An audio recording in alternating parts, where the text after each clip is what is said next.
الذين آمنوا صلوا عليه وسلموا تسليما اللهم صل على سيدنا ومولانا محمد وعلى آله وصحبه وبارك وسلم اللهم صل وسلم وبارك على آل محمد وعلى آل محمد۔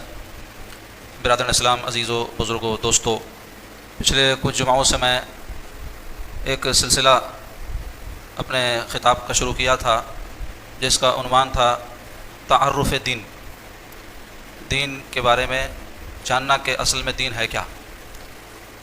پچھلے جمعہ کو میں نے گرمائی تعطیلات کے پیش نظر اس سلسلے کو موقوف کر کے تعلیم کی اہمیت کے عنوان سے آپ کو مخاطب کیا۔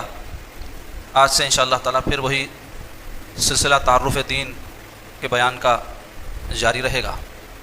پچھلے خطابات میں اس حوالے سے میں نے دین کی اصل تعریف کیا ہے، دین کے شعبہ جات کیا ہیں اور دینداری کی اہمیت کیا ہے بیان کرتے ہوئے دین کے جو 5 شعبے ہیں ان میں سے عقائد اور عبادات کے حوالے سے آپ کو مخاطب کیا تھا۔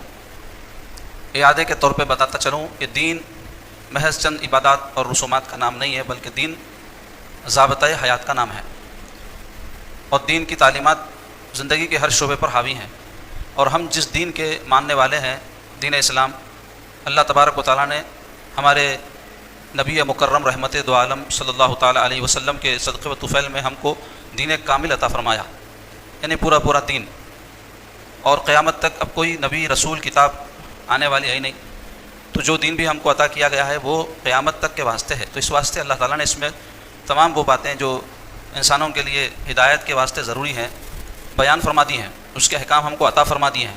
تو اب ہمارا کام ہے کہ ہم اس حوالے سے وہ احکام سیکھیں اگر ہم چاہتے ہیں کہ ہم حقیقی دیندار بنیں۔ ایک دینداری ہوتی ہے رسمی اور فرضی، وہ کیا ہے کہ ہم جو کچھ کر رہے ہیں بس ٹھیک ہے، اتنا ہی چلتا، بہت کچھ کر رہے ہیں ایسا خیال ہو۔ ایک دینداری ہوتی ہے حقیقی، کہ ایک مسلمان جانے کہ دیندار اللہ اس کے رسول نے کس کو قرار دیا ہے اور دین ہے کیا، اور اس پر اخلاص کے ساتھ دل و جان کے ساتھ عمل پیرا ہو۔ تو اب فیصلہ ہمارا ہے، ہم رسمی دیندار بننا چاہتے ہیں یا حقیقی دیندار۔ دینداری بغیر علم کے نہیں آ سکتی، کیونکہ دین کیا ہے، دین کے احکام کیا ہیں، آپ جب تک سیکھیں گے نہیں، علم حاصل نہیں کریں گے، دیندار کیسے بنیں گے؟ اور جب تک آپ دیندار نہیں بنیں گے تقویٰ کیسے پیدا ہوگا، اللہ تعالیٰ کا قرب کیسے حاصل ہوگا؟ تو ہم کو یہ بات سمجھنا چاہیے کہ ہم دنیا میں جو بھیجے گئے ہیں وہ محض چند امور دنیا کے دین کے رسمی طور پہ انجام دے لینے کے لیے نہیں بھیجے گئے، بلکہ اللہ تعالیٰ نے کیا فرمایا، وما خلقت الجن والانس الا لیعبدون، میں نے انسان اور جن کو اپنی عبادت کے لیے پیدا کیا۔ تو ہونا تو یہ چاہیے کہ ساری عمر عبادت میں گزرے، لیکن ایسا ہو نہیں رہا ہے، اور ہو بھی نہیں سکتا کہ کوئی انسان ساری عمر عبادت کرتا رہے۔ لیکن اس کے مفہوم کو ذرا سمجھنے کی ضرورت ہے کہ اللہ تعالیٰ کیا ایسے کام کے لیے انسان کو بھیجے گا جو وہ کر نہیں سکتا؟ اگر اللہ تعالیٰ ایسے کام کے لیے انسان کو مکلف بنا رہا ہے جو وہ کر نہیں سکتا تو یہ بات عبث ہے، بیکار ہے، تو ایسا ہو نہیں سکتا۔ تو اللہ نے جب فرمایا عبادت کے لیے بھیجا ہے تو پھر یہ کیسے ہو سکتا ہے کہ اللہ تو عبادت کے لیے بھیجے اور بندہ عبادت نہ کر سکتا ہو؟ تو پتہ چلا کہ اللہ نے جو فرمایا کہ میں نے عبادت کے لیے بھیجا ہے تو مطلب عبادت کر سکتے ہیں، مقصد حیات حاصل کر سکتے ہیں اللہ کی عبادت۔ اس کے لیے علماء نے کہا کہ شرعی جو عبادتیں ہیں جیسے نماز، روزہ، زکوٰۃ، حج اور دیگر، وہ سب تو آپ کے لیے مشروع ہیں، بتا دیا گیا یہ ٹائم پہ یہ کرو، اتنا مال آئے تو ایسے خرچ کرو، یہ ٹائم پہ نماز پڑھ لو، یہ مہینے میں روزے رکھ لو۔ اب باقی جو وقت ہے وہ عبادت کیسے بنے؟ تو کہا گیا کہ اللہ اس کے رسول کے حکم کے مطابق وہ باقی جو زندگی کے کام ہے کوئی انجام دے گا تو وہ بھی عبادت ہے۔ تو یہ چیز سمجھنے کی ضرورت ہے۔ ہم کیا سمجھے ہیں کہ جب ہم نماز پڑھ رہے ہوتے ہیں، جب اللہ کے بندے ہیں، جب بازار میں نکلیں تو پھر اپنی مرضی کے مالک ہیں، یا پھر ہم کوئی اور کام جس کو ہم مذہب کا کام، دین کا کام سمجھ کے کر رہے ہوتے ہیں، اس وقت تو ہم اللہ کے بندے ہیں۔ باقی جو کام ہے شادی میزبانی، موت مٹھی، کاروبار، جینا مرنا، یہ ہم اپنے آزاد ہیں، جو چاہے کر سکتے ہیں، ایسا ہرگز نہیں ہے۔ ہم مسجد میں بھی اللہ کے بندے ہیں، بازار میں بھی اللہ کے بندے ہیں، ہم خوشی کے موقع پر بھی اللہ کے بندے ہیں، جب شادی میزبانی ہمارے گھر میں ہو رہی ہو، جب گھر میں خدا نخواستہ غم اور میت یا اور کوئی تکلیف دہ معاملہ ہو، تب بھی ہم اللہ کے بندے ہیں۔ تو ہمارے تمام امور، چاہے وہ مسجد کے ہو، بازار کے ہو، چاہے وہ خوشی کے ہو، چاہے غم کے ہو، اللہ اس کے رسول کے حکم کے مطابق ہونے چاہیے، اور یہی مفہوم ہے اللہ نے ہم کو عبادت کے لیے پیدا کیا ہے۔ کیا یعنی اللہ کی بندگی کیا ہے؟ صرف نماز نہیں، اللہ کی بندگی، کھانا اللہ کے رسول کی سنت کے مطابق کھانا بھی اللہ کی بندگی، کسی عورت سے عقد کر کے جمع کرنا ایک انسان کی ضرورت ہے، لیکن وہ اس نیت کے ساتھ کرے کہ رسول اللہ کی یہ سنت ہے اور اس کے ذریعے میں حضور کی امت میں اضافہ کروں گا اور حلال طریقے سے اپنی خواہش کی تکمیل کروں گا، تو وہ عمل بھی اس کا بندگی میں شمار ہوگا۔ اور اگر ایسا نہیں کرے گا تو وہ بندگی نہیں ہے، سب کر رہے ہیں، وہ بھی کر رہا ہے، جانور بھی کرتے ہیں جفتی، تو وہ بھی اپنی خواہش کی تکمیل کرتے ہیں، ہم بھی کر رہے ہیں۔ عبادت کیسے بنانا ہے اس کو، اس کے لیے ضروری ہے کہ ہم مقصد حیات سمجھیں، وہ یہ ہے کہ اللہ تبارک و تعالیٰ ہم سے راضی ہو، اللہ کے رسول ہم سے راضی ہو۔ تو اس کے لیے آپ ہمارے صرف عبادات کے کام اللہ رسول کی مرضی کے مطابق ہونے چاہیے، بلکہ تمام کام اللہ اس کے رسول کی مرضی کے مطابق ہونے چاہیے. تو ایک بنیادی یہ فلسفہ ہے دین کا. اب دین کے بارے میں لوگ بہت سارے دھوکے میں مبتلا ہے، اور وہ سمجھتے ہیں دینداری صرف چند رسومات اور چند عبادات میں محصور ہے، یعنی یہ اگر ہم کریں گے تو دیندار ہے، باقی چیزوں سے دینداری کا کوئی تعلق نہیں. تو ہم کو چاہیے کہ حقیقی دینداری ہے کیا سمجھیں. بزرگان دین، علماء، محققین، فقہا نے کہا ہے کہ دین کے 5 شعبے ہیں. یہ 5 شعبوں کو کوئی بندہ اختیار کرے گا تو تب جا کر کے وہ پکا دیندار بنے گا. وہ 5 شعبے کیا کیا اس سے پہلے میں بیان کیا، پھر اعادے کے طور پہ بیان کر رہا ہوں تاکہ ذہن نشین ہو، کیونکہ ہمارا مقصد آپ کے سامنے اپنے تقریر کے وقت کی تقریر کرتے ہوئے تکمیل کرنا نہیں ہے، بلکہ ایک بات آپ کو سمجھانا ہے جو آپ کو دین و دنیا میں فائدہ دے. تو اس لیے ہم اس کا اعادہ کر رہے ہیں، یعنی اس کو ریوائز کر رہے ہیں آپ کے سامنے. وہ کیا کیا ہے 5 چیزیں. ایک ہے عقائد، دوسرے ہے عبادات، تیسرے ہے معاملات، چوتھے ہے اخلاقیات، 5ویں ہے معاشرت. یہ 5 چیزیں دین کے 5 شعبے ہیں، 5 پلر ہیں. دین کی عمارت ان پر کھڑی ہوتی ہے. ایک پلر بھی نہیں ہوگا عمارت کمزور ہوگی، 2 پلر نہیں ہوں گے اور کمزور ہوگی، 5 پلر ہوں گے تب عمارت مضبوط ہوگی. یعنی ہم صحیح حقیقی معنوں میں اسی وقت دیندار بنیں گے جب ہم یہ 5 شعبوں کے بارے میں جان کر کے ان 5 شعبوں پر عمل پیرا ہوں گے. تو اس میں پہلا کیا ہے عقائد. عقائد عقیدہ کی جمع ہے. عقیدہ کہتے ہیں ایسی کوئی بات جس کو دل سے انسان مانے اور اس کے ساتھ جڑا رہے یقین کے ساتھ. تو اب ہمارے عقائد کیا ہیں؟ عقائد عقیدہ کی جمع ہے. تو عقائد ہمارے جمع کیوں استعمال کیا جا رہا ہے؟ عقیدہ ایک آت نہیں ہے ہمارا، کئی عقیدے ہیں. ایک عقیدہ ہے توحید کا کہ اللہ ایک ہے، وحدہ لا شریک ہے، جو بھی اس کی تفصیل ہے. دوسرے رسالت کا عقیدہ، اللہ نے انبیاء کو بھیجا انسانوں کی ہدایت کے لیے، اور اس کا سلسلہ ہمارے پیارے نبی صلی اللہ علیہ وسلم پر اللہ نے ختم کر دیا. حضور خاتم النبیین، افضل البشر، افضل الانبیاء، سید المرسلین ہے، جو بھی اس بارے میں ہمارا عقیدہ ہے. تیسرے آخرت کا عقیدہ ہے کہ مرنے کے بعد ایک زندگی ہے اور اللہ کے پاس جا کر کے ہم کو وہاں حساب کتاب دینا ہے. جو بھی اچھا برا ہم نے دنیا میں کیا ہے اس کے مطابق ہمارا ایک ٹھکانہ بنے گا. اچھا ٹھکانہ جنت ہے، برا ٹھکانہ جہنم ہے. یہ آخرت کا عقیدہ ہے، اس میں تفصیل ہے، میں آپ کو مختصر بیان کر رہا ہوں. تقدیر کا عقیدہ ہے کہ اچھا اور برا جو کچھ ہماری زندگی میں ہو رہا ہے وہ مقدر ہے. اللہ تعالیٰ جانتے تھے ہم کیا کریں گے، اللہ نے اس کو لکھ دیا ہے، اسی کے مطابق ظہور میں آ رہا ہے. اس کے علاوہ ضمنی عقیدے ہیں، فرشتوں کے بارے میں عقیدہ ہے، جنت کے بارے میں ہے، دوزخ کے بارے میں، اس کی تفصیل. لیکن بنیادی طور پہ یہ 3-4 عقیدے ہیں. تو یہ ہے عقائد. اس کے بعد نمبر لگتا ہے عبادات کا، دین کا دوسرا شعبہ. آدمی جب اب کسی کو خدا مانتا ہے تو لازمی ہوگا کہ اس کی عبادت کرے. تو اللہ تبارک و تعالیٰ نے بندوں کو عبادت کے طریقے سکھلائے. کچھ عبادتیں جسمانی ہیں، کچھ مالی ہیں، کچھ قولی ہیں. جسمانی عبادت کیا ہے؟ نماز، روزہ، حج وغیرہ ہے. مالی عبادت کیا ہے؟ زکوٰۃ، صدقات، خیرات، صدقہ فطر وغیرہ ہے، قربانی ہے. اس طرح کئی عبادتیں ہیں. تو وہ عبادات جو ہم پر فرض ہیں، نماز کی صورت میں ہو یا مالدار ہیں تو زکوٰۃ و حج کی صورت میں ہو، تو وہ ساری عبادات کے بارے میں جاننا، اس کے احکام سیکھنا اور اس پر عمل پیرا ہونا ہمارے لیے دیندار ہونے کے واسطے ضروری ہے. اور تیسرا شعبہ ہے معاملات. معاملات آج ہمارا موضوع ہے. اس پر تفصیل سے بیان کرنے سے قبل مختصر جان لیں معاملات کسے کہتے ہیں. لین دین کو. روزمرہ کی زندگی میں اٹھتے بیٹھتے، چلتے پھرتے، ملتے جلتے بے شمار لوگوں کے ساتھ ہمارے معاملات ہیں. تو ایک مسلمان کے اوپر واجب ہے، لازم ہے کہ وہ جانے کہ وہ معاملات کس طرح کرے جس سے کسی کا نقصان اور برا نہ ہو، اور اللہ اس کے رسول نے اس حوالے سے ہم کو کیا حکم دیا ہے اس کا جاننا ہم پر فرض ہے. چوتھے اخلاقیات، یعنی انسان کے اندر کیا اچھی خصلتیں ہونی چاہیے اور کیا بری خصلتیں جن سے ایک مسلمان کو بچنا چاہیے، اس کو کہتے ہیں اخلاقیات. وہ بھی ایک مستقل موضوع ہے، اس پر ہم انشاءاللہ آگے گفتگو کریں گے آپ سے. پانچواں اور آخری شعبہ کیا ہے دین کا؟ معاشرت. معاشرت کہتے ہیں رہن سہن کو. رہن سہن سے مراد کیا ہے؟ انسان کھاتا ہے، پیتا ہے، چلتا ہے، پھرتا ہے، ملتا ہے، جلتا ہے، جیتا ہے، مرتا ہے.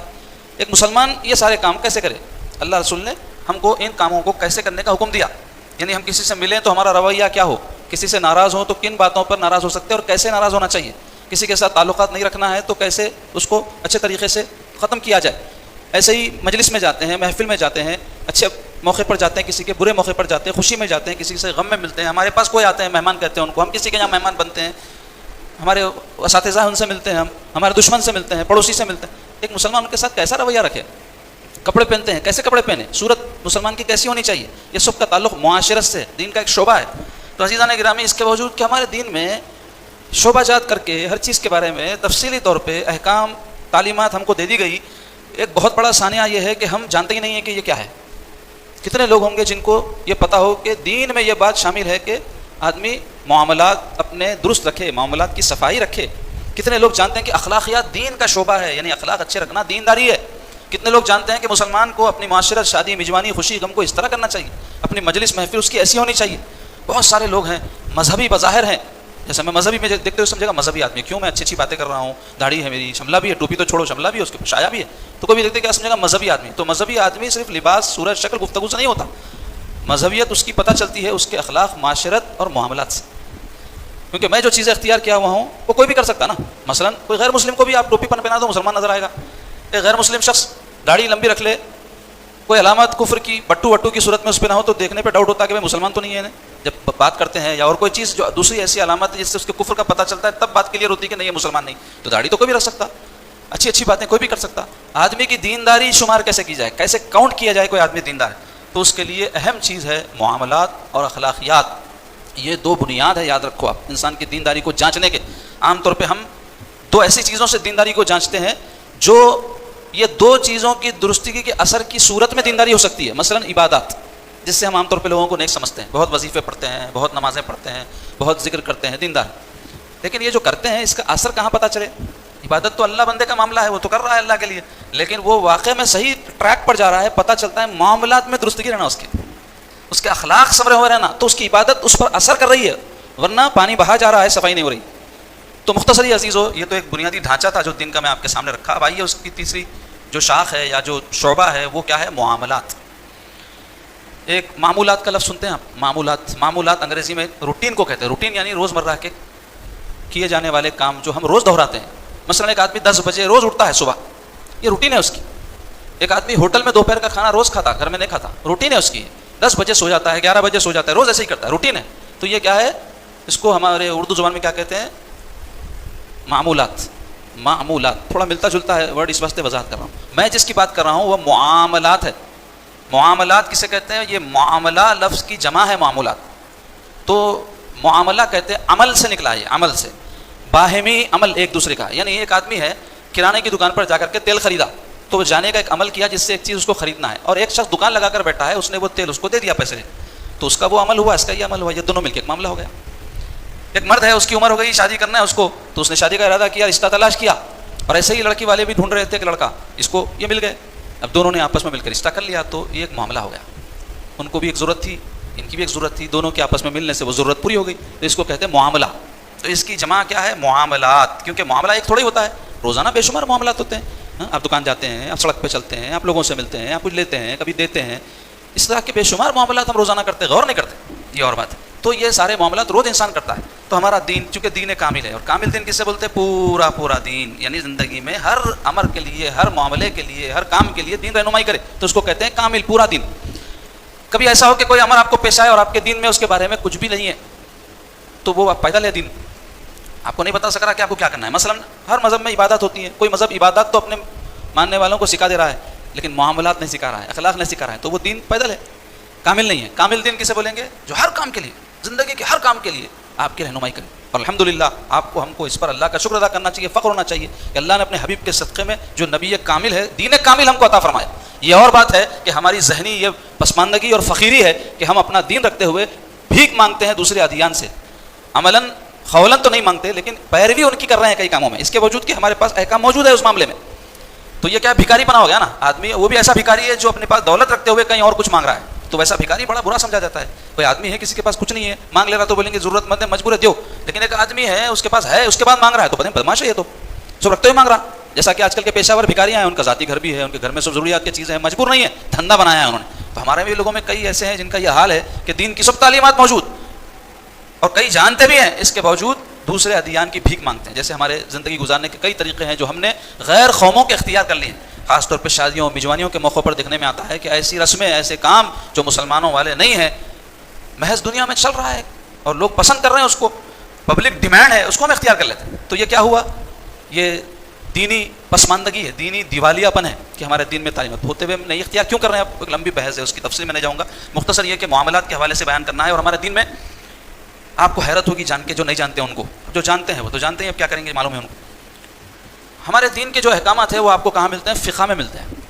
فقہ ایسے علم کو کہتے ہیں جس میں قرآن اور حدیث کی روشنی میں آپ کو احکام بتا دیے گئے. مثلا آپ وضو کرتے ہیں نا, تو وضو میں چند چیزیں فرض ہیں, وضو میں چند چیزیں سنت ہے. نماز پڑھتے ہیں تو نماز میں بعض چیزیں شرط ہے کہ اگر آپ وہ شرط آپ اختیار نہیں کریں گے نماز شروع نہیں ہوگی. مثلا آپ لوگ یہاں مسجد میں آئے نا, آنے سے پہلے آپ کا جسم پاک ہے, ناپاک کپڑوں کے ساتھ آپ آئیں گے تو نماز ہوگی, تو یہ کیا ہے؟ شرط ہے نماز کے لیے.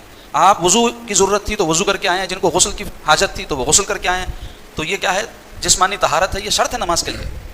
نماز کا وقت ہے، اب جمعہ کا وقت ہے، اگر میں ابھی عصر کی نماز پڑھوں گا تو نہیں ہوگی، یا فجر کی پڑھوں گا تو نہیں ہوگی، ظہر اور جمعہ کا وقت ہے تو مجھے جمعہ پڑھنا ہے، یہ وقت ہے، یہ شرط ہے. تو ایسے بات چیزیں شرط ہے نا، بات چیزیں فرض ہے نماز میں. جب نماز پڑھیں گے تو نماز شروع ہوتی ہے تکبیر تحریمہ سے، اللہ اکبر کا لفظ زبان سے ادا کرنا. اگر کوئی ہاتھ اٹھا کے باندھ لے اور زبان سے اللہ اکبر نہ کہے، اس کی نماز شروع نہیں ہوئی، وہ نماز میں داخل ہی نہیں ہوا. کئی لوگوں کو یہ مسئلہ نہیں معلوم، اس واسطے ضمن بتا بھی دے رہا ہوں. جلدی جلدی آتے امام صاحب رکعت بن کے رکوع میں چلے گئے، بولتے انہوں بھی جلدی رکوع میں جانے کے چکر میں ہاتھ بن کے چلے جاتے، اللہ اکبر نہیں بولتے، نماز شروع نہیں ہوئی. تو یہ نماز میں فرض ہے. نماز کا آغاز تکبیر تحریمہ سے ہوتا ہے، اللہ اکبر کہنے سے، زبان سے کہنے سے، ہاتھ اٹھانے سے نہیں.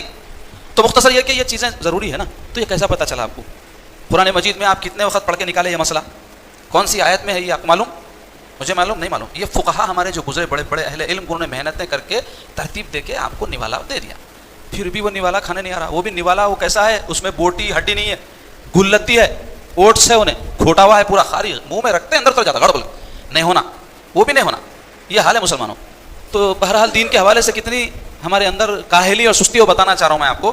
تو مختصر یہ کہ فقہ کی کتابوں میں یہ سارے احکام لکھے ہوئے رہتے ہیں، نماز کے، روزے کے، زکوٰۃ کے، حج کے، دیگر قربانی وغیرہ کے. اس کو کہتے ہیں عبادات. کبھی اللہ توفیق دیا تو فقہ کی کوئی کتاب اردو میں بھی ترجمے اس کے اٹھاؤ، پوری کتاب نہ کو پڑھو، پڑھتے بھی نہیں، بولے بھی تو نہیں پڑھتے، قسم ڈالے تو نہیں پڑھتے. تو کم سے کم اتنا کرو، فہرست نکالو، لسٹ رہتی ہے ہر کتاب میں شروع میں، کتاب میں کیا کیا مشمولات ہے، کیا کیا چیزیں لکھی ہوئی، فہرست خود پڑھو. اس سے آپ کو اندازہ ہوتا ہے کہ اس میں کیا کیا چیزیں لکھی ہوئی. آپ کو حیرت ہوگی میں جو بات بتانا چاہتا ہوں وہ جان کر کے. عبادات کو ہم بڑی اہمیت دیتے ہیں، بڑا اہتمام کرتے ہیں نا. کوئی بھی فقہ کی کتاب کسی بھی مسلک کی ہو، شافعی، حنبلی، مالکی، اب باقی دوسرے مسلکوں کی تو فقہ کی کتاب آپ بن رہے ہوں گے، پہلے تھے بھی نہیں، یہ چاروں تھے. تو آپ اٹھا کے دیکھیے اس میں اگر وہ کتاب 100 پیجز کی ہے، سمجھانے کے واسطے بول رہا ہوں، پرسنٹیج سمجھانے، 100 پیجز کی ہے تو 25 پیجز میں عبادات کے بیان رہتا، پورا طہارت، نماز، روزہ، زکوٰۃ، 25 پیجز. 75 پیجز پہ معاملات کا بیان رہتا. معاملات کسے بولتے ہیں؟ لین دین. وہ کیا کیا ہے اس کی فہرست ہے، میں مختصر آپ کے سامنے معلومات کے لیے بیان کروں گا تاکہ آپ کو اندازہ ہو کہ دین ہے کیا اصل. کیوں لکھے ہوں گے لوگ اس کے اندر؟ اس واسطے لکھے کہ آپ کے دین کا مواد بھی ایسا ہی ہے. آپ کی قرآن، آپ کی جو حدیث ہے وہ آپ اٹھائیں گے تو اس میں آپ کو عبادات کے احکام 25% ملیں گے، 75% چیزیں معاملات کی ملیں گی. 75% چیزیں. کیوں؟ اللہ سے تعلق بندہ 10 منٹ 15 منٹ قائم کرتا. کون اللہ کے بندے ایسے ہیں جو ساری زندگی اپنی اللہ سے جوڑ لے کے رکھے ہیں؟ بہت کم گزرے نا، جنگلوں میں جا کے بیٹھ کے خالی عبادت میں مشغول ہے. نماز کے وقت میں آئے پڑھ لیے چل دیے. کتنے ایسے ہیں جو صبح سے شام تک مسجد میں بیٹھتے، بیٹھنا بھی نہیں چاہیے لیکن 10 منٹ پڑھ لیے. جمعے میں آئے بہت مشکل سے آگے تو آدھا گھنٹہ، کوئی 15 منٹ، کوئی 25 منٹ. مؤذن ہے بیچارہ تو انہیں جلدی آنا پڑتا، صفائی کرنا ہے تو انہیں آتا مسجد، ورنہ صبح کے کہاں سے بیٹھتے. کتنے تو لوگ ایسے ہیں جو عربی خطبہ بھی سننے کی ان کو زحمت نہیں گوارا کرنا چاہ رہے ہیں، اے نماز کے وقت آ کے نماز پڑھ لے کے نکل جاتے. کئی تو ایسے ہیں پیچھے بیٹھتے. کیوں پیچھے بیٹھتے؟ جلدی پیچھے سے نکل جا سکتے، اندر آئے تو پھنس جاتے کیونکہ لوگ سنتوں کھڑے ہو گئے تو کہاں سے نکلوں گا میں، پہلے پیچھے بیٹھ جاؤ. تو ان کو سبقت لے جانا کی خواہش نہیں. تو بتانا چاہ رہا ہوں یہ معاملہ ہمارا. تو دین کے جو احکام ہیں قرآن اور حدیث میں 75% معاملات کے حوالے سے ہے، 25% عبادت کے حوالے سے. تو اہمیت کا آپ معاملات کے اندازہ لگائیے. اب دیکھو آپ ہمارے دین میں معاملات کی کیا اہمیت ہے. اللہ تبارک و تعالیٰ قرآن مجید میں فرما رہے ہیں، یا ایھا الذین آمنوا، اے ایمان والو، اے مومنو، لا تأکلوا اموالکم، مت کھاؤ تم اپنے مال، بینکم، آپس میں، بالباطل، باطل طریقے سے. کیا فرمایا اللہ تعالیٰ؟ آسان ترجمہ، اے ایمان والو تم ایک دوسرے کے مال باطل طریقے سے مت کھاؤ. باطل طریقہ کیا ہے؟ باطل طریقہ وہ ہے جس میں جھوٹ، دھوکے بازی، بے ایمانی، بددیانتی اور بھی دیگر ایسی چیزیں جس سے دوسرے کو نقصان ہوتا ہو. موٹی بات، نقصان ہوتا ہو. پیسہ اس کا کھا جانا، اس کی جائیداد کھا جانا، یا اس کو تکلیف دے دینا اس طریقے سے جس سے اس کا کوئی نقصان ہو جائے، اس کو کہتے ہیں باطل. تو عزیزان گرامی، اللہ تعالیٰ منع فرما رہے ہیں باطل طریقے سے کھانے سے، اور ترغیب دلا رہے ہیں حلال اور جائز طریقے سے معاملات کرنے کی. اور آپ غور کیجئے ہمارے دین میں معاملات کی کتنی اہمیت ہے کہ ایک مرتبہ رسول پاک صلی اللہ علیہ وسلم بازار سے تشریف لے جا رہے تھے تو حضور نے دیکھا کہ ایک شخص گیہوں کا بیوپار کرنے والا اپنے گیہوں کا ڈھگار لگا کے بیٹھا ہوا ہے، تھیلے میں بھر کے رکھتے نا. تو حضور وہاں سے جب گزرے تو اپنا دست اقدس اس گیہوں کے ڈھگار میں ڈال دیا اندر. جب باہر نکالے تو پانی لگا ہوا تھا اس کو. تو حضور وہ دکاندار سے پوچھا یہ کیا ہے؟ تو کہنے لگا یا رسول اللہ بارش ہوئی تھی، میرا مال بھیگ گیا تھا تو میں کیا کرا، سکا مال اوپر ڈال دیا. تو سرکار کیا فرمایا معلوم؟ من غشنا فلیس منا، جو ہم کو دھوکہ دے وہ ہم میں سے نہیں ہے. تو دھوکہ کیوں تھا؟ اس واسطے تھا کہ اناج میں جب پانی ملتا ہے تو اس کا وزن پانی کی وجہ سے بڑھ جاتا. سکے مال کا وزن کم رہتا، پانی ملنے سے بڑھ جاتا. تو پانی کی تو قیمت گاہک دے نہیں رہا ہے، اناج کی دے رہا ہے. تو حضور فرمایا اس کو اوپر کیوں نہیں رکھے تم؟ کچا دیکھنے کے بعد اگر وہ قیمت طے کر کے لے لے اس کی مرضی ہے، لیکن اس کو پتہ نہیں ہے کہ یہ کچا ہے اور تم نے اوپر سوکھا مال رکھا، دھوکہ ہے. تو اس سے کیا پتہ چلا؟ معاملات کی خرابی اللہ اس کے رسول کو پسند نہیں ہے. تو دھوکے میں کیا ہوتا ہے؟ معاملہ خراب کر رہے ہیں آپ. کسی کو تکلیف پہنچا رہے ہیں. دھوکہ کیا ہے؟ کسی کو نقصان پہنچانے کا ذریعہ. اس لیے رسول پاک صلی اللہ علیہ وسلم منع فرمائے. آپ ہم لوگوں کو نیکی کے پیمانے پہ جب تولتے ہیں تو اس کے لیے ترازو ہمارے پاس عبادات ہوتا ہے, یا پھر بہت سے کو جیسے میں کہا مذہبی لبادہ ہوتا ہے. کسی کو دیکھتے ہیں ٹوپی داڑھی والا ہے, نیک ہے, دیندار ہے, اور خود وہ بھی میسج دے رہا ہوتا ہے داڑھی رکھ کر کے, ٹوپی پہن کر کے, مذہبی لباس پہن کر کے, بھائی میں اچھا آدمی ہوں, میں نیک آدمی ہوں. یہ میسج وہ دے رہا ہے, دوسرا وہی میسج قبول کر رہا ہے. یا پھر کوئی شخص 5 وقتہ نمازیں پڑھتا ہے, سر پہ گٹھا ہے, تقریریں کرتا ہے میری طرح, اچھی اچھی باتیں کرتا ہے, بہت نیک آدمی ہے, مولوی صاحب ہے, دیندار آدمی, حافظ صاحب ہے. اس طرح جو بھی مذہبی کوئی لبادہ ہے اس سے آدمی پہچانا جاتا ہے. ہمارے نزدیک یہ ہے, لیکن اللہ والوں کے نزدیک صرف یہ نہیں ہے, یہ بھی ایک پیمانہ ہے, لیکن کئی چیزیں بہت ساری چیزوں کو جوڑ کر کے پہچانی جاتی ہیں. اس کی مثال دیتا ہوں کہ اللہ والے کیسے لوگوں کو ناپتے تھے. حضرت سیدنا عمر رضی اللہ عنہ کے خلافت کا زمانہ ہے. آپ کے پاس ایک مقدمہ آیا, ایک شخص کے بارے میں جھگڑا آیا, 2 لوگوں میں اختلاف تھا, تو ضرورت پڑی اس معاملے میں گواہ کی. کبھی ایسا ہوتا ہے کسی چیز میں اختلاف ہو تو کسی سے پوچھنا پڑتا ہے کہ بھائی یہ صحیح بول رہے ہیں, آپ تھے کیا اس وقت؟ گواہ کہتے ہیں اس کو, سبھی جانتے ہیں گواہ کسے کہتے ہیں. تو آپ پوچھے کہ اس معاملے کا کوئی گواہ ہے, تو بتلایا گیا کہ فلاں ابن فلاں اس معاملے کا گواہ ہے. تو آپ اس کے بارے میں تحقیق کرنا چاہتے تھے کہ وہ گواہی کے قابل ہے یا نہیں.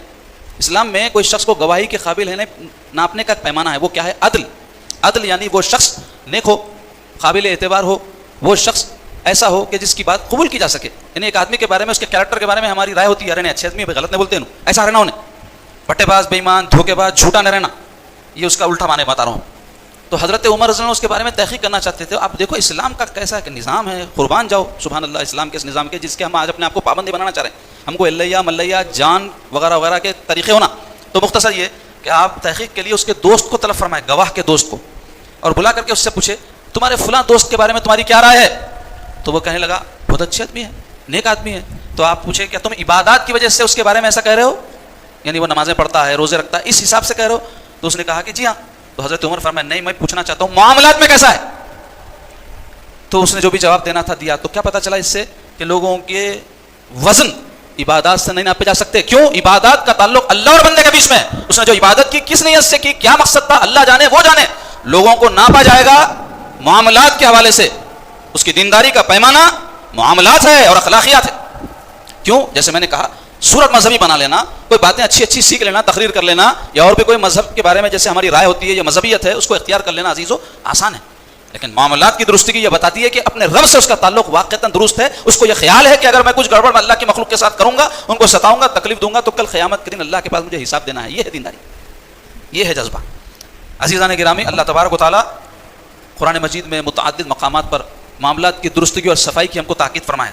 ایک آیت مبارکہ تو میں آپ کے سامنے ابھی تلاوت کرنے کی سعادت حاصل کیا, لا تأکلوا اموالکم بینکم بالباطل. دوسرے مقام پر فرماتے ہیں ویل للمطففین, خرابی ہے ڈنڈی مارنے والوں کے لیے. ویل کہتے ہیں جہنم کی ایک وادی کو, یا ویل کے معنی خرابی کے بھی ہوتے ہیں. تو سورہ مطففین ایک پورا سورہ ہے قرآن میں 30ویں پارے میں. تو مطففین کے معنی کیا ہوتے ہیں؟ ڈنڈی مارنے والے, کم تولنے والے, جھکتا ہوا تولنے کے بجائے بٹ جو رکھتے ہیں نا تولنے کے لیے میزان جو ہوتا ہے اس کے مطابق نہ تولیں. اب اس میں سیٹنگ فٹنگ کسی بھی انداز سے کر لیں, لیکن مطفف کہتے ہیں ڈنڈی مارنے والا. خود لے تو اپنا زیادہ لے, اور کسی کو دے تو جو دینا ہے اس سے کم کر دے, اس کو کہتے ہیں مطفف. تو اللہ تعالیٰ فرما رہے ہیں ویل للمطففین. کیوں ڈنڈی مارنے والے کی خرابی بیان کر رہے ہیں؟ اس واسطے کہ ایک شخص آپ کو قیمت دے رہا ہے, اس کو اس کا پورا حق ملنا چاہیے. تو ایسا کوئی نہیں کر رہا ہے تو بے ایمانی کر رہا ہے. اور اللہ تعالیٰ فرماتے ہیں وَأَوْفُوا بِالْعُقُودِ, اپنے معاہدوں کو پورا کرو. کرایہ داری مکانداری معاہدہ ہے, خرید و فروخت معاہدہ ہے. شادی میزبانی کے لیے رشتے کرتے ہیں, وعدہ کرتے ہیں کہ میں کر لوں گا, بعد میں توڑ رہے ہیں بے وجہ. تو آپ کیا کر رہے ہیں؟ وعدہ خلافی کر رہے ہیں. اوفو بالعہد بھی آیا قرآن میں, اپنے وعدوں کو پورا کرو. کیوں؟ اس سے ہوتا کیا ہے؟ اس سے مخلوق خدا کو نقصان ہوتا ہے, تکلیف پہنچتی ہے. اللہ تبارک و تعالیٰ ایسے بندے سے ہرگز راضی نہیں ہوگا جو اللہ کی مخلوق کو اذیت دے گا, کیونکہ دین کا ایک حصہ تو تعلق باللہ ہے, اللہ سے اپنا تعلق, اس کے لیے نماز, روزے, زکوٰۃ, حج وغیرہ ہے. دین کا ایک اہم ترین حصہ اللہ کی مخلوق کے ساتھ خیر خواہی اور ان کے ساتھ اچھا سلوک ہے. یہ دین ہے, اور معاملات کا تعلق اسی سے. معاملات کی درستگی کی تاکید کیوں کی؟ تاکہ اللہ کی مخلوق کو اذیت نہ ہو. دھوکہ دینے سے, جھوٹ بولنے سے, ظلم کرنے سے, بددیانتی, بے ایمانی سے کیا ہوتا ہے؟ معاذ اللہ تعالیٰ تو پاک ہے یہ سب کہ اس کو کوئی تکلیف پہنچائے, نقصان دے. مخلوق خدا کو تکلیف ہوتی ہے. اور حدیث شریف میں آیا ہے کہ ایسا شخص جو کسی کی حق تلفی کرتا ہے یا کسی کے ساتھ نقصان کا معاملہ کرتا ہے, اس کی عبادت اللہ قبول نہیں فرمائے گا. دیکھو آپ, کہیں یہ نہیں آیا اس کا الٹ کہ کوئی آدمی کسی کے ساتھ بے ایمانی کا معاملہ کر دے اور نمازیں پڑھ لے تو اللہ تعالیٰ اس کی نمازیں قبول کر لے گا. نہیں, الٹا ہے اس کا معاملہ کہ کوئی نمازیں پڑھتا ہے لیکن اللہ کی مخلوق کو ستاتا ہے, نمازیں قبول نہیں ہوں گی. حدیث پاک ہے, رسول پاک صلی اللہ علیہ وسلم صحابہ سے پوچھے اے میرے صحابیوں مسکین کون ہے؟ سوال کیے. تو صحابہ عرض کیا یا رسول اللہ ہماری نظر میں مسکین وہ شخص ہے جس کے پاس مال نہ ہو. آپ کے ہمارے نزدیک بھی وہی ہے, غریب آدمی کون ہے جس کے پاس پیسے نہیں ہے, مسکین ہے وہ. تو رسول پاک صلی اللہ علیہ وسلم صحابہ سے فرمایا نہیں. اب صحابہ حیران کہ حضور پاک صلی اللہ علیہ وسلم مسکین کی کیا تعریف بیان فرماتے ہیں, نہیں معلوم. تو حضور نے فرمایا مسکین وہ شخص ہے کہ قیامت کے دن ایک شخص کو اللہ کے حضور میں لایا جائے گا جس نے نمازیں پڑھی ہوگی, روزے رکھے ہوں گے, عبادت جو بھی ہے اس نے کی ہوں گی, لیکن اس کے ساتھ ساتھ اس نے کسی کو قتل کیا ہوگا, کسی کو مارا پیٹا ہوگا, کسی کا مال ہڑپ لیا ہوگا. تو ہوگا یہ کہ اس کی جو نیکیاں ہیں, نیکیاں کیا ہے اس کے پاس, نماز ہے, روزہ ہے, جو نیکیاں ہیں وہ ان لوگوں میں بانٹ دی جائیں گی جس کے ساتھ اس نے یہ معاملہ کیا.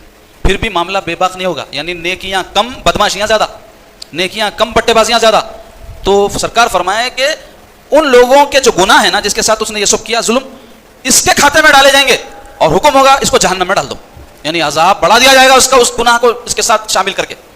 حضور نے فرمایا یہ ہے مسکین, یہ ہے مفلس. تو آپ اندازہ لگائیے کہ کتنی خطرناک بات ہے اگر ہمارا ایمان ہے کہ قیامت کے دن ہم کو اللہ کے حضور میں حاضر ہونا ہے اور اپنے ذرے ذرے کا حساب دینا ہے. فمن یعمل مثقال ذرۃ خیرا یرہ ومن یعمل مثقال ذرۃ شرا یرہ. تو اس حوالے سے ہم کو عزیزوں, جیسے ہم نماز, روزہ, زکوٰۃ, حج وغیرہ میں محنت کرتے ہیں, قبول ہو جائے, جو بھی کوششیں کرتے ہیں اللہ جس سے راضی ہو جائے, اس سے کہیں زیادہ ہم کو معاملات کی درستگی اور صفائی کے حوالے سے کوشش کرنی چاہیے. تو پہلے ہم کو پتہ ہونا چاہیے معاملات کی فہرست کیا ہے, کن کن چیزوں کو معاملات کہتے ہیں, کئی لوگ جانتے بھی نہیں. پہلی بنیادی بات تو آپ یہ جان لیں کہ ہم میں ہر کوئی کسی نہ کسی پیشے سے, کسی نہ کسی لین دین کے معاملات سے وابستہ ہے, کیونکہ اسی سے روزی آتی ہے ہماری. کوئی نوکری کر رہا ہے, کوئی کاروبار کر رہا ہے, کوئی کچھ کر رہا ہے, کوئی کچھ کر رہا ہے. تو جس پیشے سے ہم وابستہ ہوں اس کے حوالے سے شرعی احکام سیکھنا ہم پر واجب ہے. اگر آپ کسی کے ملازم ہیں تو ملازم کی حیثیت سے مالک کے کیا حقوق ہیں, میرے کام کے حوالے سے, میرا کام جو کر رہا ہوں وہ جائز ہے یا نہیں, اس کے حوالے سے تفصیلات جاننا. تجارت کر رہے ہیں, کسی بھی قسم کی تجارت ہو, وہ تجارت پہلے جائز ہے یا نہیں, اور جائز ہونے کے بعد پھر تجارت کے اصول بیع و شراء, خرید و فروخت کے کیا ہوتے ہیں, اس کی تفصیل سیکھنا ہر ایک مسلمان کے اوپر جس پیشے سے وابستہ ہو واجب ہے. اب آئیے, فقہا نے, اہل علم نے جو فہرست اپنے فقہ کی کتابوں میں معاملات کے حوالے سے بیان کی وہ بہت لمبی ہے. خالی میں وہ فہرست ہی بیان کروں گا تو آج کا جو مقررہ وقت ہے باقی وہ ختم ہو جاتا. موٹے موٹے انداز سے جو عام طور پہ معاملات رائج ہیں ہمارے معاشرے میں اس کے بارے میں آپ کو بتاتا ہوں. اس میں ایک ہے بیوع. بیوع بیع کی جمع ہے. تجارت میں خرید و فروخت ہوتی ہے نا, اس کو بیع بولتے ہیں. تو اس میں ایک بیچنے والا ہوتا ہے, خریدنے والا ہوتا ہے, اور روزانہ ہم چاہے بزنس مین ہو یا نہ ہو کسی نہ کسی سے کچھ بیچ اور خرید لیتے ہیں. کرانے کی دکان پہ جاتے ہیں, شربت کی دکان پہ جاتے ہیں, چاٹ کی بنڈی پہ جاتے ہیں, اچھی بری سب کھانے کی چیزوں کی جگہ جاتے ہیں, مگر وہاں خریدنا بیچنا ہی پڑتا نا. تو اس کے بارے میں ہم کو معلوم ہونا چاہیے کہ اس کے کیا احکامات ہیں. کتنے لوگ ہیں آپ بولیے جانتے, جھوٹ بول دینا, چکر دے دینا, خراب چیزیں کھلا دینا, دھوکہ دے دینا معمول بن چکا ہے. رسول پاک صلی اللہ علیہ وسلم کے ایک صحابی تھے واثلہ ابن اسقع رضی اللہ عنہ. ایک مرتبہ بازار میں کھڑے تھے, ایک شخص اونٹ بیچ رہا تھا, اونٹ کے پیر میں عیب تھا, اس نے خریدار کو بتایا نہیں, بیچ دیا. حضرت کو بھی پتہ نہیں چلا, بعد میں معلوم ہوا کہ ایک شخص نے ایک اونٹ جس کے پیر میں عیب تھا بغیر بتلائے کسی کو بیچ دیا. تو آپ تڑپ اٹھے حضرت واثلہ رضی اللہ عنہ اور تلاش کرنے لگے اس خریدار کو. کہاں گیا, ڈھونڈا تو مل گئے وہ خریدار صاحب. تو جا کر کے ان کو بتلایا تم نے جو اونٹ خریدا اس کے پیر میں عیب ہے. واپس آیا, جس نے بیچا تھا اس سے کہا کہ یہ عیب مجھے آپ بتائیں نہیں, میرے پیسے واپس دو, اپنا اونٹ آپ لو. واپس کر دیا. تو جب بیچنے والے کو پتہ چلا کہ حضرت واصلہ نے ایسے ایسے کیا ہے کہ اس کا کام خراب کر دیا, اس کا بیوپار خراب کر دیا, تو وہ کہنے لگا آپ نے کیا کیا, کہ آپ نے میرا معاملہ خراب کر دیا, میرے کو فائدہ ہوتا تھا, آپ نقصان پہنچا دیے. تو آپ فرمائیں میں نے رسول اللہ صلی اللہ علیہ وسلم سے سنا ہے کسی شخص کے لیے جائز نہیں کہ اپنے مال میں کوئی عیب ہو تو اس کو چھپا کر کے بیچے, اور اس شخص کے لیے بھی جائز نہیں کہ جو وہاں موجود ہو اور اس کو بتائے نہیں جو خرید رہا ہے. اس لیے کہ میں نے رسول اللہ سے مسلمانوں کی خیر خواہی کا عہد کیا ہے, میری یہ بات گوارا نہیں میں یہ بات گوارا نہیں کر سکا کہ اس کو نقصان ہو جو میرا مسلمان بھائی. اللہ اکبر. یہ تعلیم معاملات کے حوالے سے اسلام کی ہے. اور آج آپ دیکھیں کتنے ایسے مسلمان ہیں جو مسلمانوں کے پلاٹوں پر قابض ہیں, ایک پلاٹ کو کئی لوگوں کو بھیج دیتے ہیں. کتنے ایسے ایجنٹس ہیں جو مسلمانوں کا پیسہ لے کر کے ان کو دھوکہ دیتے پھراتے ہیں, واپس کرتے ہیں نہیں کرتے ہیں, کئی قسم کے ایسے معاملات. کتنے ایسے مذہبی غیر مذہبی لوگ ہیں جو معاملات کے اندر عیب چھپانا دور کی بات ہے, حق ہی نہیں اپنا, اور اس کے مال کو دبا کر کے بیٹھے ہیں. کتنے ایسے کرایہ دار ہیں جو مالکین کو اذیت دیتے ہیں, ان کی جائیدادوں پر ناجائز قابض کرایہ نہیں دیتے, ستاتے, غنڈہ گردی, عدالت بازیاں کرتے ہیں. کتنے ایسے ہیں مسلمانوں کی وقف جائیدادوں کے اوپر قابض ہیں اور وہ اس کا کرایہ اور اس کی کوئی جو اجرت ہے ادا نہیں کرتے ہوئے اس کا جو ہے استفادہ کر رہے ہیں. تو کیا سب یہ بے ایمانی نہیں ہے, بددیانتی نہیں ہے, معاملات کی خرابی نہیں ہے؟ اب ہم امید کرتے ہیں کہ ہماری دعائیں قبول ہوگی, ہم امید کرتے ہیں کہ اللہ ہم کو بخش دے گا, جبکہ ہم کھا رہے ہیں مخلوق کا ہڑپ کر کے اور دعا کر رہے ہیں اللہ سے. حدیث میں آیا ہے کہ رسول اللہ صلی اللہ علیہ وسلم ایسے شخص کی شفاعت نہیں کریں گے جس نے ظلم کیا ہے. یہ سب چیزیں ظلم میں داخل ہیں. تو عزیزان گرامی, بیع ہے. اسی طرح اجارہ کہتے ہیں کسی بھی طرح کے کرائے پہ کوئی چیز دے دیے, یا کوئی یعنی موویبل بولے تو اٹھا کے لے جاتے ہو چیزاں رہتے, جیسے کراکری کا سامان دے دیے یا اور بھی کوئی بنڈی گاڑی دی ہے کرائے پہ, اس سے جو نفع ہوتا ہے اس کو اجارہ کہتے ہیں. یا ایسے ہی کوئی سروس, کوئی آدمی کو بلائے کام لیے, اس پلمبر کو بلائے کام لیے, مزدور کو بلائے کام لیے, یا ڈاکٹر صاحب کے پاس جا رہے ہیں, ان کے پاس علاج کرا رہے ہیں تو ان کی فیس دیتے, تو سب اجارے کے تحت آتا ہے. اس کے پورا احکام ہے, بڑی تفصیل ہے اس کی. جو فقہ کی کتابیں پڑھے ہیں علماء تو جانتے ہیں, عام لوگ عام طور پہ نہیں جانتے. میں یہ بھی نہیں کہوں گا کہ سب تفصیل سے آپ لوگ یہ جانیں, لیکن کم سے کم پتہ ہونا چاہیے کہ یہ مسئلہ کیا ہے, ہم کس خانے میں بیٹھتے ہیں, اجارے کے کھانے میں بیٹھتے ہیں اپنے آمدنی کے حوالے سے، بے کے کھانے میں بیٹھتے ہیں، یا اور دیگر امور جو ایک انسان کو ضرورت پڑتی ہے، پارٹنرشپ کرتے ہیں، کئی قسم کی پیسے دیتے ہیں، ہم بھی دیتے ہیں وہ بھی دیتے ہیں، کاروبار کرتے ہیں، یا کبھی ایسا ہوتا ہے کوئی پیسہ لگاتا ہے ہم محنت کرتے ہیں، تو یہ سب معاملات کے تحت آتا ہے۔ اسی طرح آپ دیکھیں کہ قرض کی ضرورت پڑتی ہے کبھی انسان کو زندگی میں، تو اس کے حوالے سے بھی احکام معلوم ہونے چاہیے۔ کتنے سخت احکام ہیں اور کتنے لوگ ہیں جو کاروبار کے حوالے سے قرض لیتے ہیں، گھر بنانے قرض لیتے ہیں، شادیاں کرنے قرض لیتے ہیں، اور ان کو پتہ ہی نہیں ہوتا کہ ہم اس کے اندر ظلم کر رہے ہیں، کسی کے ساتھ قرض لے کے اس کا دبا لیتے ہیں، وقت پہ ادا نہیں کرتے، غنڈہ گردی کرتے ہیں، دھوکے بازی کرتے ہیں، جھوٹ بولتے ہیں، چکریں دیتے ہیں، وعدہ خلافی کرتے ہیں، سب معاملات کی خرابی ہے یہ۔ اسی طرح رہن کے معاملات ہوتے ہیں کہ آپ نے کوئی چیز کسی کے پاس رکھا کر کچھ رقم حاصل کر لی، اس میں کون سا رہن کا معاملہ جائز ہے کون سا ناجائز ہے لوگوں کو پتہ نہیں۔ کئی ایسے آج گھروں کے رہن کے معاملات ہیں جو ناجائز ہے، سود کھانا ہے وہ، اور ہمارے مسلمان اس میں مبتلا ہے، اس کو برا نہیں سمجھتے۔ پیسے نہیں میرے پاس مکان بنانا ہے، کسی سے پیسے لے لیے بنا کے بولے رہ جاؤ، بغیر کرائے کے دے دیے ان کو، سود کھا رہے ہیں آپ۔ وہ جو پیسے لیے ہیں نا جو اپنے گھر بنانے کے لیے، اس پر اس کو کیش نہیں دے سک رہے ہیں، تو کیش کے عوض میں مکان رہنے دے رہے ہیں آپ۔ لوگوں کو نہیں معلوم کہ حرام ہے، بے شمار مسلمان، بلکہ ان کو بولے تو غصہ آ رہا، لڑ رہے ہیں۔ حرام و حلال کے حوالے سے پہلے کوئی مسئلہ بتایا جاتا تو لوگ ارے علماء بتائے خاموش بیٹھ جاتے تھے، بلکہ کرے ایسا کیسا ہوتا ہماری جائیداد ہے، اچھا اب آپ سے سب تفصیل پوچھیں گے تو علم حاصل کرو، پھر بحث کرو ان سے جو علم والے ہیں۔ آپ جاہل ان پڑھ اس مسئلے سے اور آپ یہ کہہ رہے ہیں کہ ہم جو کر رہے ہیں صحیح ہے، تو یہ تو ہٹ درمی ہو گئی۔ اسی طرح وقت کے معاملات کا تعلق معاملات سے ہے۔ اس کے علاوہ بہت سارے تفصیلات ہیں، وقت میں گنجائش نہیں، اس لیے اپنی بات کو اختتام کو پہنچاتے ہوئے آخر میں کہوں گا عزیزو، معاملات کی درستگی کے لیے، معاملات کی صفائی کے لیے کچھ اصول ہیں، اس کو ہمیشہ پیش نظر رکھیں، اور اللہ واسطے ان اصول پہ ہم کو عمل کرنا ہے۔ اللہ ہم سے راضی ہو، اللہ ہم سے خوش ہو جائے، ہم ایماندار دیانت دار مسلمان بن جائیں، اس کے لیے ضروری ہے امانت داری کا خیال رکھیں۔ کوئی آپ کے پاس کوئی چیز رکھا ہے، جائیداد آپ کے پاس کرائے سے ہے، امانت ہے وہ، آپ اس کی قیمت ادا کریں لیکن مالک نہیں ہے۔ اسی طرح اور بھی کوئی چیز آپ کے پاس رکھا ہے سونا چاندی کی صورت میں، وہ امانت ہے، اس میں خیانت نہ کریں۔ اسی طرح اگر کوئی شخص عہدے پہ ہے، متولی ہے مسجد کا، صدر ہے مسجد کا، کمیٹی کا کوئی ممبر ہے، یا کوئی ایم ایل اے ہے، کوئی ایم پی ہے، انہیں امین ہے اپنے عہدے کا۔ امانت صرف کوئی چیز رکھ لینے کو نہیں کہتے، بلکہ عہدہ بھی ایک امانت ہے، اور اس سے پوچھا جائے گا اس کے حوالے سے قیامت کے دن۔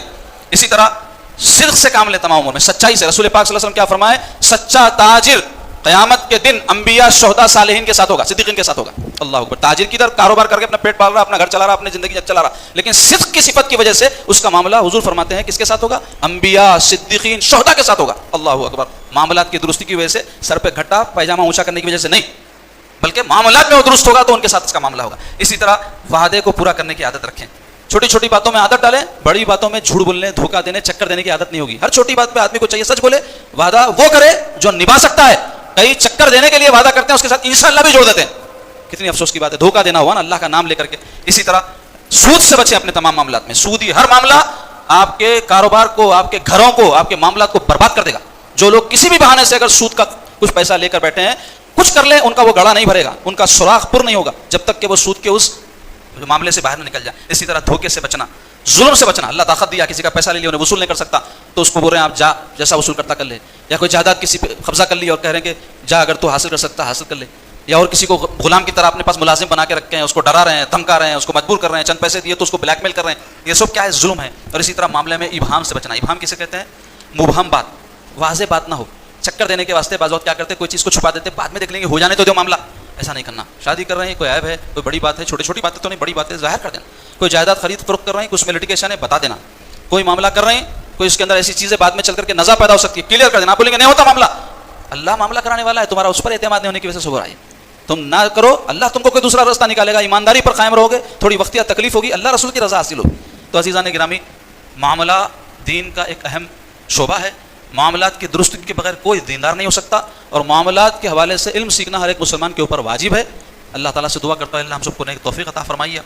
عقائد اور عبادات کے حوالے سے جیسے ہم محنت کرتے ہیں، مولا معاملات کے حوالے سے بھی احکام سیکھنے کی ہم کو توفیق نصیب فرمائیے، معاملات کی درستگی کی توفیق نصیب فرمائیے۔ معاملات میں جو ہم نے اے اللہ کوتاہیاں کی ہیں، غلطی کی ہے، اگر کسی کا حق ہماری طرف بنتا ہے مولا تو اس کو ادا کر کے معذرت خواہی کرنے کی توفیق نصیب فرمائیے۔ کسی کی بھی حق تلفی سے ہم کو محفوظ رکھیے، اے اللہ ہمارے اموال میں، ہمارے تمام معاملات میں برکت عطا فرمائیے برحمتک یا ارحم الراحمین، والحمد للہ رب العالمین۔